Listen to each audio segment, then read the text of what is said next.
સમગ્ર ભારતમાં આજે બુદ્ધ પૂર્ણિમાની ઉજવણી કરવામાં આવી હતી તો સુરત શહેરમાં પણ બુદ્ધ પૂર્ણિમાની ઉજવણી કરવામાં આવી હતી। ભારત સહિત વિશ્વભરમાં આજે બુદ્ધ પૂર્ણિમાની ઉજવણી કરવામાં આવી રહી છે ત્યારે શહેરના પાંડેસરા વિસ્તારમાં આવેલ નાગસેન નગર બુદ્ધ વિહાર નિઃશુલ્ક શૈક્ષણિક ક્લાસ દ્વારા વહેલી સવારે ધમ્મ પ્રભાત રેલી યોજી બુદ્ધ વંદના કરવામાં આવી હતી। સિદ્ધાર્થ ગૌતમ બુદ્ધનો જન્મ ઈસવીસન 623માં ભારતને અડીને આવેલા દક્ષિણ નેપાળના તેરાઈ ક્ષેત્રમાં સ્થિત લુંબિનીના બગીચામાં થયો હતો। તો આજે ભારત સહિત વિશ્વભરમાં ઠેર ઠેર બુદ્ધ પૂર્ણિમાની ઉજવણી કરવામાં આવી રહી છે ત્યારે સુરતમાં પણ બુદ્ધ આગેવાનો દ્વારા ભવ્ય આયોજન કરવામાં આવ્યું હતું।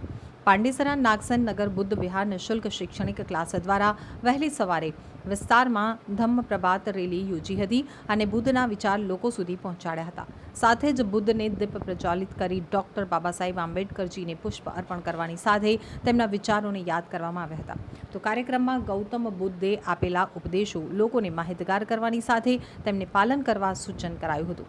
કાર્યક્રમમાં મોટી સંખ્યામાં યુવાનો જોડાયા હતા। મારું નામ હીરાલાલ દોલત પાનપાણી છે। આજે બુદ્ધ પૂર્ણિમા એટલે કે ભારતમાં નહીં પરંતુ આખો વિશ્વમાં બનાવવામાં આવે છે અને અમે બી અહીંયા સુરતમાં નાગસેનનગર નિઃશુલ્ક બુદ્ધ વિહાર દ્વારા અહીંયા પ્રભાત રેલી કાઢવામાં આવી, જેમાં મોટી સંખ્યામાં બાળકો અહીંયા હતા અને જે અમે સંદેશ બુદ્ધના આપ્યા છે એ અમે બધે ગલી ગલી પહોંચાડ્યા છે। કઈ રીતના પ્રભાત રેલી યોજવામાં આવી હતી? બાળકોએ કઈ રીતના લોકો સુધી મેસેજ પહોંચાડ્યો?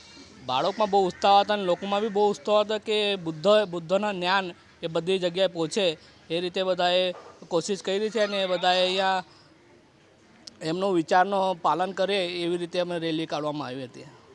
કેટલા લોકો જોડાયા હતા?